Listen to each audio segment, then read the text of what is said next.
नेपाल की राजनीति इस समय एक बड़े मोड़ पर खड़ी है। देश में पिछले साल हुए जेनजी प्रदर्शनों के बाद पहली बार आम चुनाव कराए गए हैं और अब पूरे देश की नजर इन चुनावों की मतगणना पर टिकी हुई है, क्योंकि यही नतीजे तय करेंगे कि आने वाले वर्षों में नेपाल की सत्ता किसके हाथ में होगी। गुरुवार को हुए मतदान में करीब 60% वोटिंग दर्ज की गई, जिसे नेपाल की मौजूदा राजनीतिक माहौल को देखते हुए काफी अहम माना जा रहा है। मतदान शांतिपूर्ण तरीके से संपन्न हुआ और अब धीरे धीरे अलग अलग सीटों के नतीजे सामने आ रहे हैं।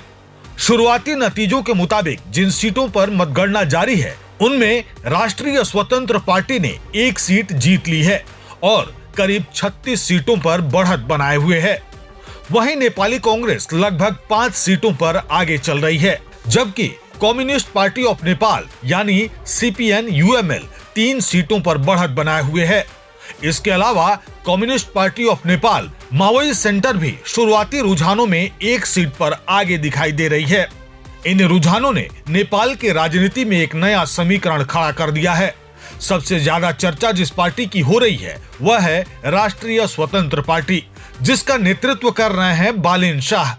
बालेन शाह पहले एक लोकप्रिय रैपर के रूप में जाने जाते थे और बाद में काठमांडू के मेयर बने। अब उनकी पार्टी राष्ट्रीय राजनीति में तेजी से उभरती ताकत के रूप में सामने आ रही है। चुनावी रुझानों में उनकी पार्टी का प्रदर्शन यह संकेत दे रहा है कि नेपाल की जनता पारंपरिक राजनीति से हटकर नए विकल्पों की ओर देख रही है। इस चुनाव में प्रधानमंत्री पद की दौड़ भी काफी दिलचस्प हो गई है। एक तरफ पूर्व प्रधानमंत्री KP शर्मा ओली की पार्टी CPN-UML है, तो दूसरी तरफ नेपाली कांग्रेस के वरिष्ठ नेता शेर बहादुर देउबा और माओवादी सेंटर के नेता पुष्प कमल दहल भी राजनीतिक समीकरण में अहम भूमिका निभा रहे हैं। नेपाली कांग्रेस की ओर से गगन थापा को भी प्रधानमंत्री पद का संभावित चेहरा माना जा रहा है। गगन थापा ने चुनाव प्रचार के दौरान साफ कहा था कि वे नेपाल के राजनीति में लंबे समय से चले आ रहे पुराने नेताओं के दौर को खत्म कर नई पीढ़ी को नेतृत्व देना चाहते हैं। दरअसल नेपाल के राजनीति में यह बदलाव अचानक नहीं आया है।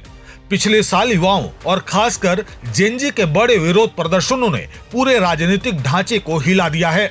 उन्हीं आंदोलनों के बाद तत्कालीन सरकार गिर गई और देश में नए चुनाव की नौबत आई।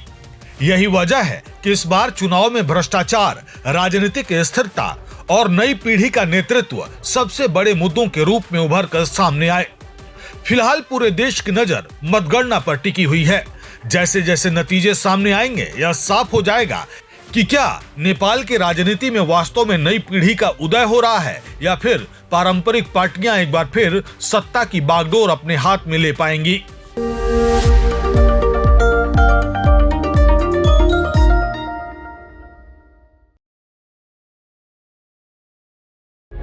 प्रभातखबर.com, विश्वास वही, रफ्तार नहीं।